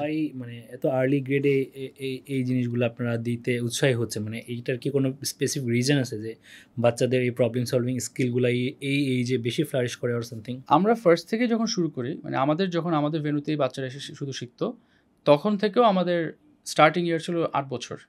পরে আমরা 7 বছরও অফার করা শুরু করি। অ্যান্ড স্কুলগুলোতে যে grade 1 that is like 5-6 year old. আমাদের ফার্স্ট থেকে বিলিভ হচ্ছে যে লার্নিংটা সবচেয়ে বেশি যত আর্লি এজে শুরু করবো তত বেশি স্ট্রং হয়। আমার নিউরোপ্লাস্টিসিটি বলি, আমার লার্নিং করার স্পিড বলি, আমি যেমন ল্যাঙ্গুয়েজ আপনি বাচ্চাদেরকে ছোটোকালে শেখালে মাচ ফাস্টার দেন বড় হয়ে শেখা। সো প্রথম থেকেই এটা বিলিভ ছিল যে ছোটো কাল থেকে শুরু করতে হবে। সো উইচ ইজ ওয়াই আমরা গ্রেড 1 থেকেই কারিকুলামটা প্রোভাইড করি। Before Scholastic Aurora I actually work with ISD, international school Dhaka. ওখানে I joined as a consultant, এবং ওদের একটা পুরো ডিজাইন সেন্টার, আমরা 5 জন ছিলাম। মানে they was one person from I think ইউরোপের কোনো একটা কান্ট্রি ছিল, আই ডোন্ট রিমেম্বার। একজন ইউরোপিয়ান ছিল, একজন ক্যারিবিয়ান আইল্যান্ড থেকে একজন ছিল, একজন আমেরিকান, আমরা মিলে ওই ISD একটা কারিকুলাম ডিজাইন করি। ওদেরকে রোবটিক্সের যে পার্টটা ওটা আমি পার্টিকুলারলি দিই, বাট ওভারঅল অন্যান্য টপিকেও আই হ্যাড ইম্প্যাক্ট। তো ওটা আমার ফার্স্ট স্কুলের বিগ প্রজেক্ট ছিল, যে ডিজাইন সেন্টারটা অ্যান্ড দেন ওদের কারিকুলামটা, দেন স্কলাস্টিকা, দেন অরোরা, দেন ফ্রোবেল একাডেমি। এরকম করতে করতে স্কুলগুলো তাদের মেইন স্ট্রিম কারিকুলামে জিনিসটা নিয়ে আসলো, অ্যান্ড ফ্রম একবার আর্লি ইয়ার্স। এটা এখন স্কুলগুলো বা যে কারিকুলামটা নিয়েছে তাদের তো আবার সাথে সাথে আপনার তাদের টিচারদেরকেও ট্রেন করতে হচ্ছে নিশ্চয়ই, আদারওয়াইজ তো তারা ক্লাসগুলো কন্ট্যাক্ট করতে পারবে না। মানে আপনারা তো গিয়ে আর ক্লাস করাচ্ছে না, ক্লাস তো ওই স্কুলের টিচারদেরকেই করে। So how you prepare the teachers of their schools? So আমাদের এটা অনেকগুলো স্টেপে গেছে। ফার্স্ট স্টেপ হচ্ছে আমাদের কারিকুলাম ডেভেলপমেন্ট, অ্যান্ড দেন কারিকুলামটা আমি অ্যাজ এ ডকুমেন্ট প্রোভাইড করি, অ্যান্ড ওই ডকুমেন্টে ব্যাক অ্যান্ড ফোর্থ অ্যাটলিস্ট 6 মাস লাগলো, যে এই ডকুমেন্টটা দিয়ে কি ওদের টিচার্সরা ওয়ার্ক করতে পারবে কিনা। ওই ডকুমেন্টে দেখে ওদের টিচার্সরা, কারণ ক্লাস প্ল্যান যেটা লেসন প্ল্যান ওটা আবার ওদের টিচার্সরা করছে। আমি দিচ্ছি কারিকুলাম, একটা ওভারভিউ, কিন্তু ক্লাস বাই ক্লাস, আমার 12টা ক্লাসে প্রতিটা ক্লাসে কি হবে, প্রতি ঘন্টার যে প্ল্যান, এটা তো টিচার্সরা করছে। তো ওই first curriculum development documentation provide করাটা ছিল ফার্স্ট স্টেপ। তারপরে স্টেপ আসে যে টিচার্সদের তো এগুলোর ব্যাপারে কোনো নলেজই নাই, সো তারা ক্লাস প্ল্যান অ্যাকচুয়ালি বানানো হয় কীভাবে, তাদের টিচার্স ট্রেনিং লাগবে। সো টিচার্স ট্রেনিংটা এরপরে লঞ্চ হয়। সো টিচার্স ট্রেনিংয়ের পাশাপাশি আমাদের আবার আরেকটা part lab set up and procurement, যে এইগুলো করার জন্য আবার ওদের সফটওয়্যার টুলস বলি, হার্ডওয়্যার টুলস বলি, ওই জিনিসগুলো ওদের ইকুইপ করতে হবে। অ্যান্ড ওই প্রকিউরমেন্টটা সামটাইমস ওরা নিজেরা করছে, সামটাইমস আমরাই করে দিচ্ছি, since we have the more know how. এই ফুল জিনিসটাই আমরা as a package we are providing the schools. আমাদের ইন্টারন্যাশনাল স্কুলগুলো তো কিছুটা capable, as they belong affluent সোসাইটির স্টুডেন্টস। এইটাকে যদি আমরা আমাদের জেনারেল স্কুলগুলোতে বা কারিকুলাম যেগুলো লোকাল কারিকুলামে পড়ে, হ্যাঁ, তাদেরকে যদি এই ধরনের অফারিং করতে হয়, এটা কি আসলে ইকোনমিক্যালি ফিজিবল অর এটা ভেরি এক্সপেন্সিভ? না, it is completely feasible. It's just we have to have a different plan for them, ফাইন্যান্সিয়ালিও এবং লেসন প্ল্যান বা যেভাবে বলি আমি কারিকুলাম ওয়াইজও। Because I have had the experience working with আপনার working women in Korail, আপনার বান্দরবনের Murong children, working children from ব্র্যাকের সামনের বলি বা আই থিঙ্ক মগবাজার ছিল বা কোনো একটা এরিয়াতে, আমি আইনশিক্ষা কেন্দ্র থ্রুতেও ওখানে বাচ্চাদের সাথে কাজ করি। সো ওই কমিউনিটির সাথে অনেক কাজ করা হয়েছে, অ্যান্ড ওই কমিউনিটির জন্য আমরা অনেক কারিকুলাম ডেভেলপ ওভার টাইম করা হয়েছে।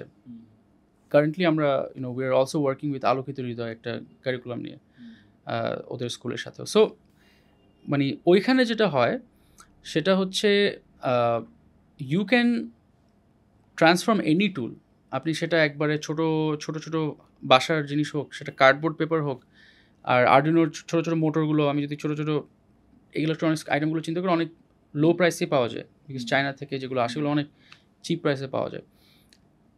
It is possible to design A curriculum for them যেটা থেকে ওরাও বেনিফিট হতে পারবে। অ্যান্ড ইট ডাজন্ট মিন যে ওরা খুব কম কিছু শিখছে, ওরাও ভালো কিছু শিখছে। ওদের থেকে যারা অ্যাডভান্সড হয় ওদের জন্য আমরা দরকার হলে স্পেসিফিক কিছু গ্রুপের জন্য আমরা আরও কিছু টুলস আনলাম। মানে জেনারেল স্কুল বলি বা আমাদের ইংলিশ মিডিয়াম স্কুল বা ইন্টারন্যাশনাল স্কুলগুলোই বলি, মানে why they need to learn these technologies like robotics or game development or something, মানে এইটা আসলে শিখলে আমাদের বাচ্চাদের কি ডেভেলপমেন্ট হয় বা প্যারেন্টসরা কেন ইন্টারেস্টেড হবে to provide support to the students to learn this things? এইখানে একটা মিসআন্ডারস্ট্যান্ডিং আছে। প্যারেন্টসরা ভাবে যেরকম যে আমার একটা সময় একটা প্যারেন্ট ছিল যে একজন বাচ্চাকে নিয়ে গেল বিকজ সে ডক্টর হবে। there is no way to avoid the sort of advancement technology থেকে হচ্ছে। আপনার বাচ্চাকে যদি আপনি রোবোটিক্স, কোডিং, অ্যানিমেশন বা এখন আমরা যেটা রিসেন্টলি স্টার্ট করছি আর্টিফিশিয়াল ইন্টেলিজেন্স, আপনি যেটাই শেখান, you are not teaching them so that ওরা ইঞ্জিনিয়ার হয় বড় হয়। হ্যাঁ, আমার 100টা বাচ্চার মধ্যে হয়তো 10টা বাচ্চা ইঞ্জিনিয়ার হবে বা 15টা বাচ্চা ইঞ্জিনিয়ার হবে, বাকিরা যে যার ফিল্ডে যাবে, দে ক্যানট অ্যাভয়েড টেকনোলজি।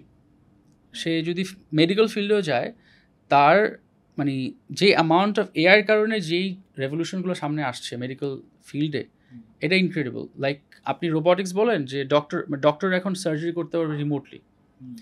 ওকে যদি আপনি এনাফ ইকুইপমেন্টস দিয়ে দেন, রিমোটলি একটা হসপিটাল, সেখানে পেশেন্টকে এখান থেকেও রিমোটলি করতে পারে, বিকজ ওখানে যে রোবোটিক আর্মসগুলো আছে বা এভরিথিং, অল দ্য ইকুইপমেন্টস দেয়ার ও এখান থেকে কন্ট্রোল করছে।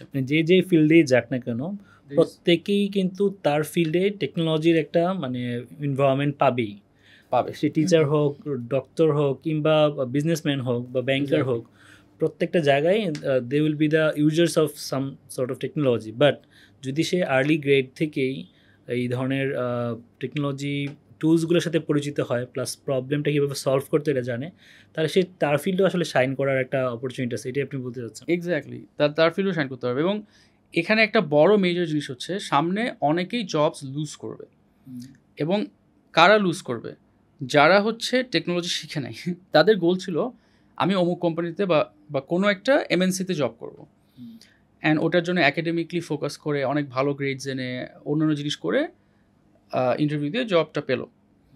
কোম্পানিজরা যখন রিয়েলাইজ করবে যে আমার কাজটা তো 10 জনের কাজ আমি একজনকে দিয়ে করাতে পারবো, যে একজন এআই ভালো করে ইউজ করতে পারে বা টেকনোলজিক্যাল টুল যে ভালো করে ইউজ করতে পারে, মানে একজন মানুষ আমার অ্যাটলিস্ট লাগবে যে ওটাকে ইউজ করতে পারে, আমার 10 জনের দরকার নেই। তখন সে তার 10 জন এমপ্লয়ি থেকে দেখবে যে কাকে সে ওই টেকনোলজিক্যাল অ্যাডাপ্টেশনটা করাতে পারে, নাকি বাইরে থেকে কাউকে আনবে। So either all 10 of them will lose the job, or 9 lose করবে, একজনের কাছে জবটা থেকে যাবে। অ্যান্ড ওই একজনই যে টেকনোলজিটা পারতো আগে থেকে। সো যারা ওই ফিউচার থিঙ্কিংটা করছে না যে টেকনোলজিটা কোন যে এভরি ফিল্ডেই অ্যাপ্লাইড হবে এবং ইভেন ইফ আমি এখন আজকে একটা জব পাই টেকনোলজিক্যাল স্কিলস ছাড়া ওই জবটার কোনো ফিউচার গ্যারান্টি নাই বিকজ আমাকে আলটিমেটলি পে করবে যারা is the companies the organizations will have to change. Organization যখন চেঞ্জ হবে তখন অটোমেটিকলি সব এমপ্লয়ি স্ট্রাকচার কার এমপ্লয়েড হবে ওগুলো চেঞ্জ হবে। সো আলটিমেটলি আমরা সবাই এফেক্টেড হব। যারা টেকনোলজি শিখবে না they will end up losing their job. But যারা অ্যাকচুয়ালি টেকনোলজি শিখছে তারা জব লুজ করবে না, জব পাবে। আর যদি জব নাও পায় তারা টেকনোলজি ইউজ করে সে তার ফিল্ডে জব ক্রিয়েট করতে পারবে। এই জায়গাটা যদি প্যারেন্টসরা যত তাড়াতাড়ি রিয়েলাইজ করবে তত তাদের এই জিনিসটা, হুইচ ইজ ওয়াই ওয়েস্টার্ন কান্ট্রিতে বলে যে কোডিং শুড বি ম্যান্ডেটরি। কোডিংটা এমন জিনিস যে আমরা যখন ম্যাথস আর ইংলিশ শেখাই বা ল্যাঙ্গুয়েজ অ্যান্ড ম্যাথস শেখাই, coding is another subject like that. আমার মতে it's not just coding, it's technology, মানে সফটওয়্যার হার্ডওয়্যার পুরোটা একটা হোলিস্টিক নলেজ থাকা, ইনক্লুডিং আর্টিফিশিয়াল ইন্টেলিজেন্স। এটা ছাড়া any child growing up is going to be in a very difficult situation. Very আমি বলবো যে থ্রেটেনিং, বাট আপনি ধরে নিচ্ছে যে একটা অল্টারনেটিভ থিঙ্কিং থেকে একটা স্কুল প্রতিষ্ঠার স্বপ্ন থেকে এই কাজটা শুরু করেছেন। নাও ইউ আর রিয়ালাইজিং দ্যাট আমাদের ফিউচারটাও আনপ্রেডিক্টেবল ভেরি মাচ, এবং আমাদের বাচ্চাদের যদি এই ধরনের ক্যাপাসিটি এখনই গ্রো না করে তারা হয়তো বা ফিউচারে অ্যাডজাস্ট করতে they will face sort of problem. But looking into our country context, হ্যাঁ, আমরা যদি সারা দেশের এত লক্ষ লক্ষ শিক্ষার্থীর দিকে তাকাই, স্কুলের দিকে তাকাই, তারা কিন্তু এট লার্জ তারা এই জিনিসগুলো সুযোগটা পাচ্ছে না শেখার, প্রথমত মানে সারা দেশের কথা যদি বলি। এবং আগামী কত বছরে তারা সবাই এই ধরনের টেকনোলজিক্যাল টুলস জানার মানে বোঝার ফিজিক্যালি সুযোগ পাবে, এটাও মানে ভেরি আনসার্টেন। হ্যাঁ, গভর্নমেন্ট এটা প্রোভাইড করবে কিংবা স্কুলগুলো নিজ উদ্যোগে করবে, এই জায়গাতে যেতে নিশ্চয়ই সময় লাগবে। অ্যাজ ইউ নো, বাংলাদেশে একটা মানে ইনার্শিয়া আছে, হ্যাঁ, যে এটা সুইচ করার ইনার্শিয়া আছে। So for them, do you have any plan to provide or extend your program to different areas of the country, অথবা অনলাইনে এটাকে আরও এক্সপ্যান্ড করা, যাতে করে people those who are interested to join this program তারা পারে, হ্যাঁ, সারা বাংলাদেশের যে কোনো জায়গা থেকে তারা যদি জয়েন করতে চায়? Is any plan two expand? Definitely আমাদের ওই ইনফ্রাস্ট্রাকচারটাও আছে, বিকজ আমরা কোভিডের সময় আমরা ম্যাসিভলি অনলাইনে ক্লাসেস রান করেছি, অ্যান্ড তখন আমাদের স্টুডেন্ট নাম্বারসও অনেক বেড়ে গিয়েছিল। স্কুলসগুলোর সাথে আফটার স্কুল ক্লাব রান হতো। সো অনলাইনে প্রোভাইড করার জন্য আমাদের যা যা দরকার, ইভেন রোবোটিক্সও, মানে আমাদের এমন একটা অনলাইনে কোভিডের সময় প্রোগ্রাম হতো যেটাতে বাচ্চাদেরকে আমরা ওদের বাসায় পার্সেল করে দিতাম রোবোটিক্সের parts. We would charge the money, এখন যা যা পার্টস লাগে ওটা আমরা ওর বাসায় পার্সেল করে দিতাম। আর অনলাইনে আমরা ডিসকোর্ডের মধ্যে we were running the classes. আমাদের নিজেদের ওয়েব প্ল্যাটফর্ম প্লাস ডিসকোর্ড দুটো মিলে আমরা রান করছি। ওরা ওদের ইট ইজ গেমিফাইড। আমাদের মেথডটাই হচ্ছে অনেক গেমের মতো। ওরা স্কোর পাচ্ছে, পয়েন্টস পাচ্ছে। যখনই ওদের কোনো কিছু ওরা সলভ করতে পারছে না, মানে ছবি ভিডিও দিয়েও বুঝাতে পারছে না, তখন বলতাম ঠিক আছে, মানে বাসা থেকে পারছে না, বললাম যে আমাদেরকে send us your project. So প্রজেক্টটা পাঠিয়ে দিত, আমরা ফিক্স করে আবার ওদের বাসায় পাঠিয়ে দিতাম। সো আমি কোডিং অ্যানিমেশনের কথা বললে তো ডেফিনেটলি অনলাইনে পসিবল, ইভেন রোবোটিক্সের মতো হার্ডওয়্যার বেসড জিনিসও অনলাইনে করা পসিবল। এইটা আমাদের সেই ইনফ্রাস্ট্রাকচার আছে, we just need the proper scaling, proper investment for it. এটা এক নম্বর। আর জেনারেল স্কুলগুলো বা গভর্নমেন্ট স্কুলগুলোর সাথে কাজ করার জন্য আমরা মানে আই থিঙ্ক অনেক আগে থেকেই প্রস্তুত, কাজ আমাদের একটা সময় আমরা একটা কারিকুলাম নিয়ে কাজ করেছিলাম গ্রেড 6-এর জন্য গভর্নমেন্ট স্কুলের। সো এটাকে এক্সপ্যান্ড করাটাও খুব ডিফিকাল্ট কিছু না। আমাদের যেহেতু অলরেডি গ্রেড 1 থেকে 8, 10 ইন্টারন্যাশনাল স্কুলদের জন্য আছে, এটা থেকে আবার আমরা অ্যাট দ্য সেম টাইম যেহেতু বান্দরবনের বাচ্চাদের সাথে কাজ করি, অন্যান্য কারিকুলাম নিয়ে কাজ করছি। গভর্নমেন্ট স্কুলের জন্য কারিকুলাম বানানো বা এটা it will be more feasible now, right? It will be more feasible now then before. আচ্ছা, আপনারা ছাড়াও তো রিসেন্টলি বেশ কিছু অর্গানাইজেশন বা university they are also working with tech field and robotics and other things. So এইখানে আপনাদের নিজেদের মধ্যে কোনো কনসোর্টিয়াম বা নেটওয়ার্ক কি তৈরি হয়েছে? যা কারণ একটা ইন্ডাস্ট্রি ক্রিয়েট করার মতন সিচুয়েশনে যেতে হলে তো আসলে ইউ নিড মোর প্লেয়ার্স আর more partners to take action, otherwise এটা একটা রেভলিউশনারি জায়গায় যাওয়া খুবই ডিফিকাল্ট হবে। সো এই জায়গাতে মানে what do you face, challenge or competition or collaboration, what do you face? Definitely collaboration, because as the first movers, মানে You have that advantage also. Have the advantage and আমার কাছে কখনোই মনে হয় না যে it is about competition, because বাংলাদেশের মানুষ এত বেশি, আর আমাদের গোল কখনো শুধু বাংলাদেশ লিমিটেডও ছিল না। We had in the past done projects in San Francisco, in Indonesia. So আমরা জানি যে আমরা ইন্ডিয়া, নেপাল, তারপর আপনার ইউরোপিয়ান কান্ট্রিজ, আমেরিকাতে যাব ইভেনচুয়ালি।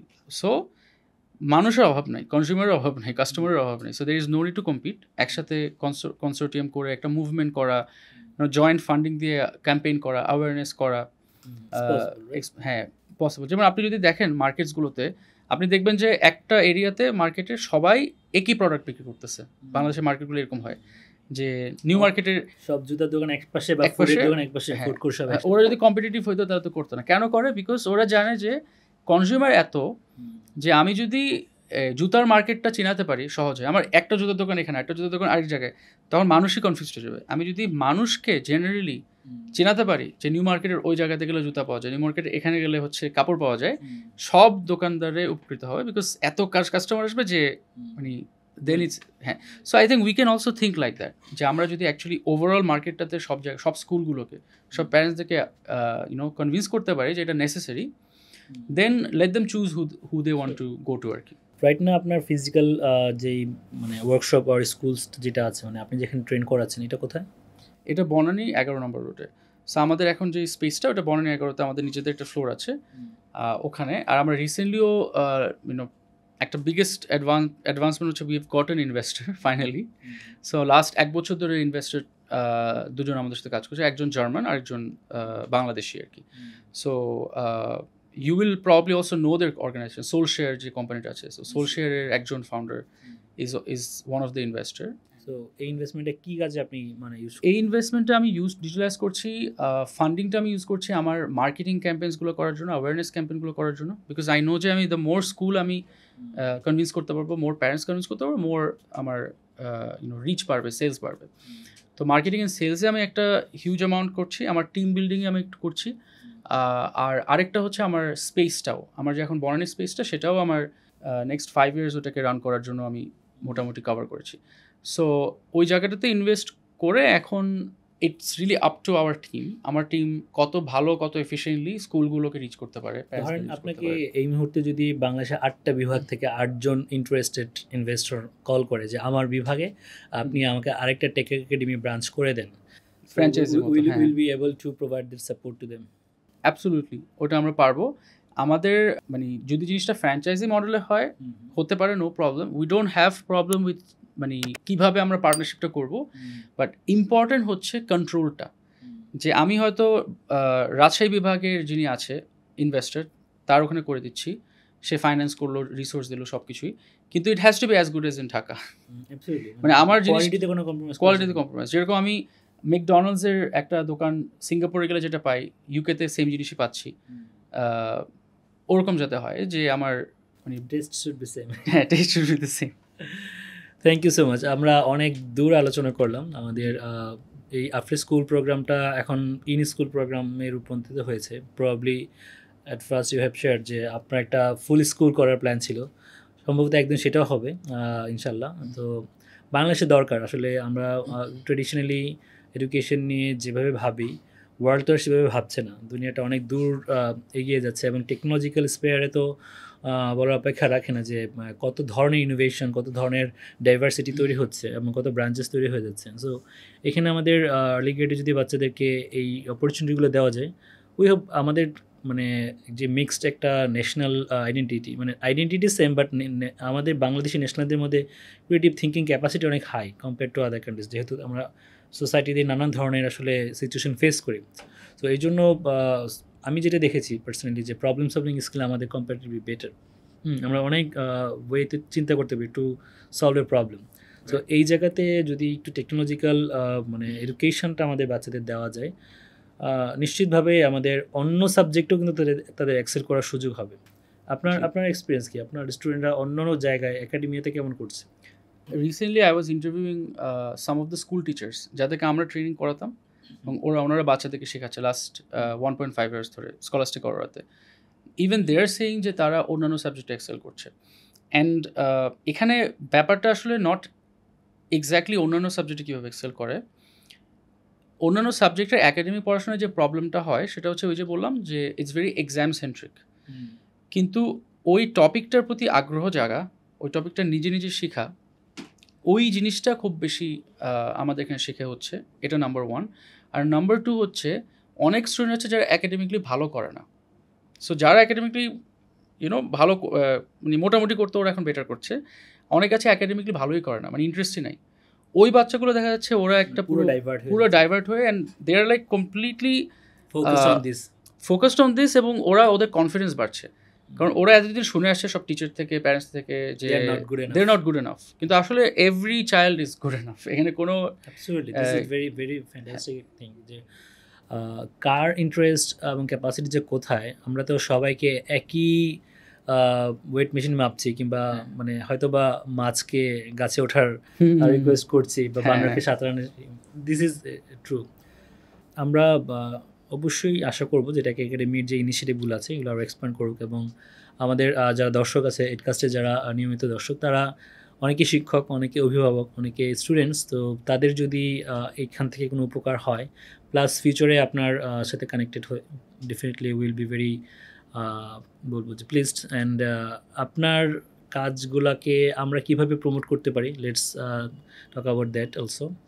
আর আজকে আপনি এতক্ষণ সময় দিলেন এডকাস্ট স্টুডিওতে, সেই জন্য আপনাকে অনেক অনেক ধন্যবাদ। আর আমাদের শিক্ষার্থীদের জন্য যদি আপনার কোনো স্পেশাল মেসেজ থাকে last, you can do that. First of all, thanks to Edcast Studio. Thank you, Shifat Bhai, for inviting. আমার খুব ভালো লাগছে। We have worked for so long. আমরা একসাথে অনেকগুলো প্রজেক্ট করেছি, অনেক ডিজাইন করেছি, and future-এও করবো ইনশাল্লাহ। And and also the country is going through a revolution too. অনেক চেঞ্জেস, অনেক কিছুই সামনেও হচ্ছে, সো সামনে হবে আরও। সো শিক্ষার্থীদের কাছে এবং মানে প্যারেন্টসদের কাছে আমি মেইনলি যেটা বলবো সেটা হচ্ছে যে একটু নাম্বার ওয়ান হচ্ছে আপনার যে ইচ্ছা সেটা বাচ্চার উপর চাপাই দেবেন না। মানে আপনি হয়তো আপনার বাচ্চাকে কিছুটা বানাতে চান, আগে দেখেন ও কি হতে পারে ভালো। মেবি আপনি চাচ্ছেন আপনার বাচ্চাকে ডক্টর বানাতে, maybe he is not or she is not going to B the best doctor, বা সে যদি এখন বলে যে ফ্যাশন ডিজাইনার হবে, হয়তো সে ওয়ার্ল্ডের বেস্ট ফ্যাশন ডিজাইনার হতে পারে, কারণ ওইটাতে ওর ইন্টারেস্ট। সে যদি স্পোর্টসে যেতে চায়, স্পোর্টসে যেতে পারে, তখন তাহলে স্পোর্টসে তাকে প্রোভাইড করো। হ্যাঁ, অনেক কিছু শিখবে, টেকনোলজি শিখবে, একাডেমিক শিখবে, স্পোর্টস শিখবে, বাট এন্ডে গিয়ে স্পোর্টসটাই সে পার্সিউ করলো। ক্যারিয়ার চয়েসটা আপনি আপনার বাচ্চাকে করতে দেন। আর যদি মনে করেন আপনার বাচ্চা বুঝতে পারতেছে না, আপনার বাচ্চাকে এনাফ এক্সপিরিয়েন্সেস দেন, মিউজিক, আর্ট, তারপর টেকনোলজি, স্কলারলি জিনিসপত্র, একাডেমিক জিনিসপত্র, স্পোর্টস জিনিসপত্র, সবই এক্সপোজ করেন। দেখেন কোনটাতে সে বেশি ইন্টারেস্ট পায়, ভালো হয়। অনেক সময় দেখা যাবে যে বাচ্চারা বলতে পারে না কী করতে চায়, কারণ ওদেরকে এনাফ জিনিস করতে দেওয়া হয় না।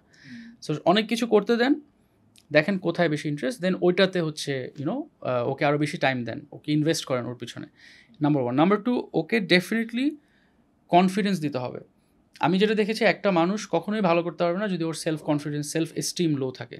অ্যান্ড আনফর্চুনেটলি আমাদের ট্রেডিশনাল যে স্কুলসগুলো, নট এভরি স্কুল, ট্রেডিশনাল স্কুলগুলোর একটা বড় প্রবলেম হচ্ছে কনফিডেন্সে কিছু থাকলে, মানে কনফিডেন্সের ওয়ার্ডের কোনো লেটারই রাখে না, মানে উল্টারও কাট করা হয় যে এত বেশি বুঝো কেন তুমি। হ্যাঁ, এক্স্যাক্টলি। কোনো ক্রিয়েটিভ আইডিয়া আনলে বলে যে পড়ো, হোমওয়ার্ক করো। স্যার আমি চিন্তা করছি এরকম করা যায় না, হোমওয়ার্ক করো আগে, মানে এই টাইপের হয়। সো এই হোল জিনিসটাই যে কনফিডেন্সটা স্কুল থেকে চলে যাচ্ছে। আর রিলেটিভদের মধ্যেও সেম জিনিসটাই হয়, রিলেটিভরাও ওই আরেক রকমভাবেই কনফিডেন্স কেড়ে নেয়। ইউএস প্যারেন্ট, মা বাবা, আপনারা বাচ্চাকে কনফিডেন্স দেন যে you are better than what your friends, what your school tells you, বা তোমার মামা চাচা যা বলুক না কেন, তুমি কিন্তু অনেক অ্যামেজিং একটা হিউম্যান বিং, তোমার দ্বারা you can change the world. এই জিনিসটা বারবার বলতে দেওয়া, এটা আমার ছোটোবেলায় আমি অনেক কিছু অনেক ভালোভাবে আমার মা বাবা থেকে পেয়েছি বলেই আমি কনফিডেন্সটা ছিল আমার, যে সবাই ভুল বললেও আমি ট্রাই করে যাচ্ছি। মানে আমার কনফিডেন্সটাকে ওরা ব্রেক করতে পারেনি। So make your child so confident যে ও যেটা করতে চায় ওটা করবে, অ্যান্ড সারা ওয়ার্ল্ড ওকে থামাতে পারবে না, ওটা করে ফেলবে, যে যাই বলুক। That's fantastic. মানে এইটা আমার মনে হয় যে একটা দারুণ পাঞ্চ লাইন আমাদের আজকের এপিসোডে। প্যারেন্টসরা নিশ্চয়ই এটা, মানে আমার মনে হয় যে প্যারেন্টসরা সবসময় বাচ্চার ভালো চায়, কিন্তু কোনটা ঠিক ভালো এটা সোসাইটির প্রেশারে অনেক সময় আমরা রিয়েলাইজ করতে পারি না। সময় চলে গেলে অনেক ফ্রাস্ট্রেটেড বাচ্চার প্যারেন্টসরা বলে যে আমরা তো অনেক ট্রাই করছি কিন্তু করতে পারি কিন্তু তারা হয়তো ট্রাইটা রংলি করেছে বা তাকে অনেক বেশি মানে প্রেশার করেছে যেটা তার জন্য সুইটেবল বা খুব একটা বলবো যে ফিজিবল ছিল না, হ্যাঁ, এমন এডুকেশন পাথ এমন, কারণ বাচ্চাদেরকে তো আসলে সবাই স্টাবলিশ দেখতে চায়, বাচ্চাদেরকে সবাই সাকসেসফুল দেখতে চায়, কিন্তু সাকসেসের মিনিং যেটা সোসাইটি ক্রিয়েট করেছে সেটা তো না, probably it's very different what a person should do. Anyway, আমরা আজকের এপিসোডটা এখানে শেষ করছি। Thank you for having so lovely discussion with me and এডকাস্টের মাধ্যমে আপনাকে পরিচয় করে দিলাম দর্শকদের কাছে। দর্শকরা নিশ্চয়ই ডিসিশন নেবে এরপরে কীভাবে আপনার সাথে যোগাযোগ করবে, আর hopefully will do some new projects together in the new future. Until then, thank you so much.